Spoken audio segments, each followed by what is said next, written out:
Hello friends, welcome back to Masukhdei Gurukul.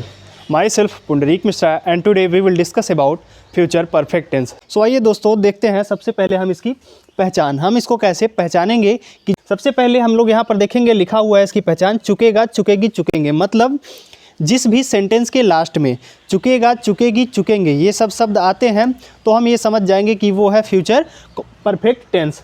सो आइए friends हम लोग इसको देखते हैं कैसे हम इसको ट्रांसलेट करेंगे। इसको हम कई प्रकार से ट्रांसलेट करते हैं, मतलब जो इसके सेंटेंस होते हैं वो कई प्रकार से होते हैं। जैसे इसके सेंटेंस होते हैं अफर्मेटिव में, नेगेटिव में और इंट्रोगेटिव में। सबसे पहले हम लोग बात करेंगे अफर्मेटिव सेंटेंस की। अफर्मेटिव सेंटेंस में हम दो रूल्स को पढ़ेंगे।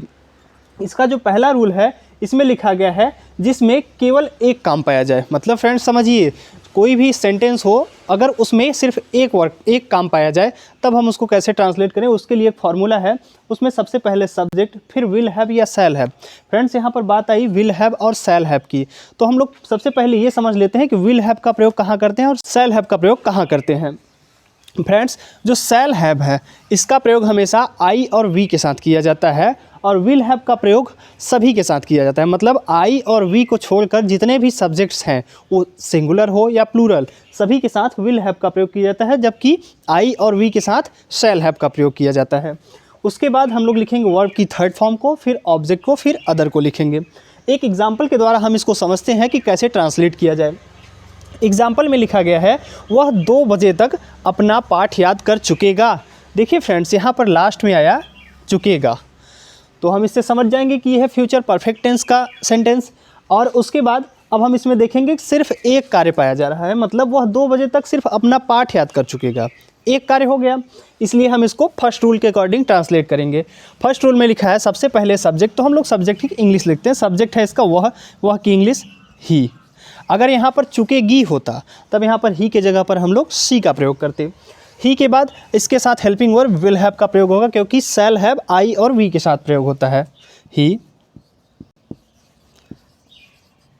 He will have. फिर उसके बाद वर्ब की थर्ड फॉर्म को लिखेंगे। इसका वर्ब है याद करना।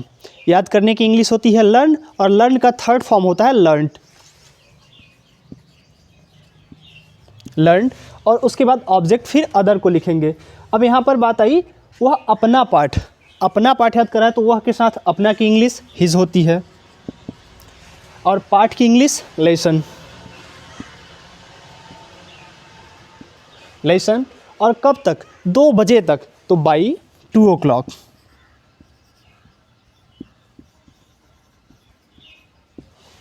ओके फ्रेंड्स, अब आइए बात करते हैं इसके दूसरे रूल की। दूसरे रूल में लिखा है जिसमें 2 कार्यों का होना पाया जाए। अब फ्रेंड्स यहाँ पर देखिए, जो फर्स्ट रूल हमने पढ़ा इसमें केवल एक कार्य का होना पाया जा रहा है, और जो हमने सेकंड रूल को हम देखने वाले हैं उसमें 2 कार्यों का होना पाया जाएगा। तो अब देखिए 2 कार्यों का जब होना पाया जाएगा उसमें जो कार्य पहले समाप्त हो उसे फ्यूचर परफेक्ट टेंस में ट्रांसलेट करते हैं, तथा जो कार्य बाद में समाप्त हो उसे सिंपल प्रेजेंट मतलब प्रेजेंट इंडिफिनिट टेंस में ट्रांसलेट करते हैं। तो यहाँ पर देखिए फ्यूचर परफेक्ट टेंस में जिसको हम ट्रांसलेट करते हैं, जो मतलब कार्य पहले समाप्त हुआ हो, तो हम ये इसी फॉर्मूले के अकॉर्डिंग उसको ट्रांसलेट कर देंगे। लेकिन जो सिंपल प्रेजेंट टेंस है इसको हम लोग प्रेजेंट इंडिफिनिट टेंस के फॉर्मूले के अकॉर्डिंग ट्रांसलेट करेंगे, उसके अफर्मेटिव सेंटेंस के फॉर्मूले के अकॉर्डिंग ट्रांसलेट करेंगे। अगर आप लोगों ने वो वीडियो नहीं देखी है तो उसका लिंक डिस्क्रिप्शन में है, आप जाके वहाँ से उस वीडियो को देख सकते हैं।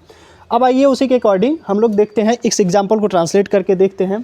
इसमें लिखा है सूर्य छिपने से पहले वे मैच खेल चुके होंगे। देखिए यहाँ पर बात आई चुके होंगे लास्ट में, और इसमें 2 कार्य है। एक कार्य है सूर्य छिपने से पहले, दूसरा है वे मैच खेल चुके होंगे। तो यहाँ पर कार्य सबसे पहले समाप्त हो रहा है वे मैच खेल चुके होंगे। तो सबसे पहले हम लोग इसको ट्रांसलेट करेंगे। इसमें लिखा है सबसे पहले वे की इंग्लिश दे। फ्रेंड्स हम लोग इसी फार्मूले के अकॉर्डिंग ट्रांसलेट कर रहे हैं जो हमने अभी पढ़ा। दे के साथ हेल्पिंग वर्ब विल हैव का प्रयोग होता है, विल हैव। फिर उसके बाद खेलना, यहाँ पर वर्ब जो है वो खेलना है और इसका थर्ड फॉर्म हो जाएगा प्लेड। और उसके बाद क्या खेल रहा है? Match, played match. अब उसके बाद पहले की इंग्लिश बिफोर अब यहाँ पर सूर्य छिपने से, इसको हम लोग ट्रांसलेट करेंगे प्रेजेंट इंडेफिनिट टेंस में, बिफोर द सन, और उसके बाद छिपने की इंग्लिश सेट, और इसके साथ एस का प्रयोग हो जाएगा sets. Okay friends, it mean they will have played match before the sun sets. अब आइए फ्रेंड्स बात करते हैं नेगेटिव सेंटेंस की। नेगेटिव सेंटेंस का जो फॉर्मूला है, इसमें सबसे पहले हम लोग सब्जेक्ट को लिखेंगे, फिर उसके बाद विल या शैल को लिखेंगे, फिर उसके बाद नॉट, फिर उसके बाद हैव। देखिए फ्रेंड्स, हम लोगों ने यहाँ पर पढ़ा विल हैव और शैल हैव। बस हम लोग को करना क्या है, विल और हैव के बीच में नॉट लगा देना है, मतलब will not have, shall not have. फिर उसके बाद वर्ब की थर्ड फॉर्म, फिर ऑब्जेक्ट, फिर अदर को लिखते हैं। अब यहाँ पर एक एग्जाम्पल लिखा हुआ है। एग्जाम्पल में लिखा है तुम्हारे जाने से पहले वह पत्र नहीं लिख चुकी होगी। फ्रेंड्स देखिए, यहाँ पर भी दो कार्य हो रहा है, एक तुम्हारे जाने से पहले, दूसरा वह पत्र नहीं लिख चुकी होगी, और बीच में देखिए आया नेगेटिव वर्ड, और साथ में है चुकी होगी यहाँ पर। तो फ्रेंड्स यहाँ पर जो कार्य पहले समाप्त हो रहा है, हम लोग उसको ट्रांसलेट करेंगे। ये है वह पत्र नहीं लिख चुकी होगी। तो यहाँ पर सबसे पहले देखिए, यहाँ पर चुकी होगी है, इसलिए यहाँ पर वह की इंग्लिश सी, फिर उसके बाद विल, और देखिए यहाँ पर विल के बाद लगेगा नॉट, क्योंकि ये नेगेटिव सेंटेंस है, विल नॉट, फिर उसके बाद have, she will not have, फिर यहाँ पर वर्ब की थर्ड फॉर्म का प्रयोग होगा। तो लिखना है, लिखना का इंग्लिश होता है राइट, और इसका थर्ड फॉर्म रिटेन। रिटेन क्या नहीं लिख चुकी होगी, पत्र, रिटेन द लेटर। अब उसके बाद तुम्हारे जाने से पहले, तो यहाँ पर सबसे पहले की इंग्लिश लिखेंगे बिफोर, और फिर उसके बाद इसको हम लोग ट्रांसलेट कर, जो कार्य बाद में समाप्त हो रहा है उसका ट्रांसलेशन हम लोग प्रेजेंट इंडेफिनिट टेंस, मतलब सिंपल प्रेजेंट टेंस में करेंगे। तो before you go. Okay friends, अब आइए बात करते हैं इंट्रोगेटिव सेंटेंस की। इंट्रोगेटिव सेंटेंस में हम लोग कई रूल्स को देखेंगे। इसका पहला रूल है कि जब वाक्य के प्रारंभ में क्या हो, मतलब जब कोई भी सेंटेंस है, अगर वो क्या से स्टार्ट होता है, तब हम उसको कैसे ट्रांसलेट करें। उसके लिए सबसे पहले हम लोग हेल्पिंग वर्ब विल या शैल, फिर सब्जेक्ट, फिर उसके बाद हैव का प्रयोग करते हैं, फिर वर्ब की थर्ड फॉर्म, फिर ऑब्जेक्ट, फिर अदर को लिखते हैं। आइए एक एग्जाम्पल के द्वारा इसको समझते हैं कि हम इसकी सेंटेंस को कैसे ट्रांसलेट करें। इसके फर्स्ट एग्जाम्पल में लिखा है कि क्या शाम 6 बजे से पहले हम मैच खेल चुके होंगे। देखिए यहाँ पर भी दो कार्य हो रहा है। फर्स्ट एक कार्य है क्या शाम 6 बजे से पहले, दूसरा हम मैच खेल चुके होंगे। सबसे पहले हम पहले कार्य को ट्रांसलेट करते हैं। ये पहला कार्य है हम मैच खेल चुके होंगे।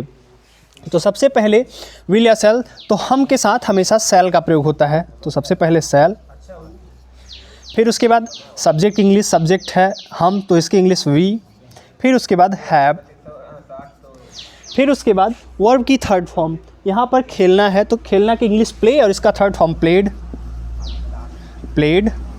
और प्लेड मैच। अब उसके बाद पहले की इंग्लिश बिफोर, शाम 6 बजे से पहले, तो यहाँ शाम 6 बजे की इंग्लिश बिफोर 6 PM, फिर क्वेश्चन मार्क। ओके फ्रेंड्स, अब आइए बात करते हैं नेक्स्ट रूल की। नेक्स्ट रूल में लिखा है जब प्रश्नवाचक शब्द वाक्य के बीच में हो। यहाँ पर हमने पढ़ा कि जब जो क्वेश्चन वर्ड है ये वाक्य में पहले हो। अब हम पढ़ेंगे जब जो क्वेश्चन वर्ड है ये जब वाक्य के बीच में हो, तब हम उसको कैसे ट्रांसलेट करें। उसके लिए सबसे पहले हम लोग क्वेश्चन वर्ड जो प्रश्नवाचक शब्द है उसकी इंग्लिश लिख देते हैं। फिर उसके बाद हेल्पिंग वर्ब विल या शैल, फिर सब्जेक्ट, फिर हैव, फिर वर्ब की थर्ड फॉर्म, फिर ऑब्जेक्ट, फिर अदर को लिखते हैं। एक एग्जाम्पल से हम लोग इसको भी समझते हैं। एग्जाम्पल में लिखा है अध्यापक के आने से पहले तुम प्रश्न कैसे हल कर चुके होगे।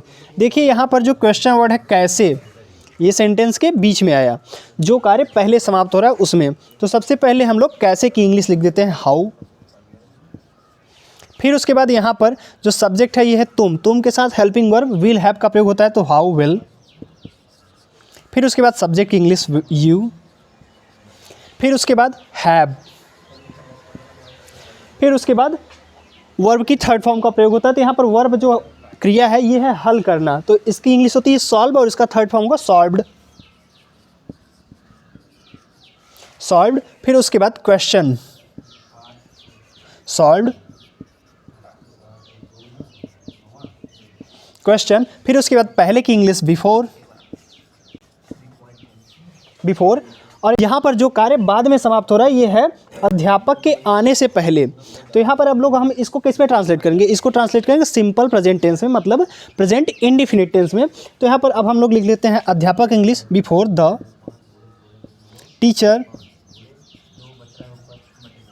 Before the teacher. अब यहाँ पर आने की इंग्लिश कम, और इसमें लग जाएगा एस या ई एस, तो कम्स हो जाएगा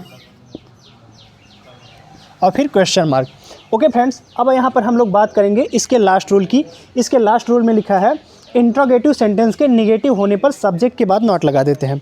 फ्रेंड्स यहाँ पर हम लोग देखेंगे, अगर हमने रूल नंबर 1 और रूल नंबर 2 को एकदम केयरफुली से पढ़ा है, एकदम अच्छे से पढ़ा है, तो हम इसके रूल नंबर 3 को काफ़ी आसानी से ट्रांसलेट कर सकते हैं। इसमें लिखा है सिर्फ इंट्रोगेटिव जब सेंटेंस निगेटिव हो तो वहाँ पर सिर्फ सब्जेक्ट के बाद नॉट लगा देते हैं, बाकी सब अकॉर्डिंग टू रूल नंबर 1 और अकॉर्डिंग टू रूल नंबर 2 लिख देते हैं।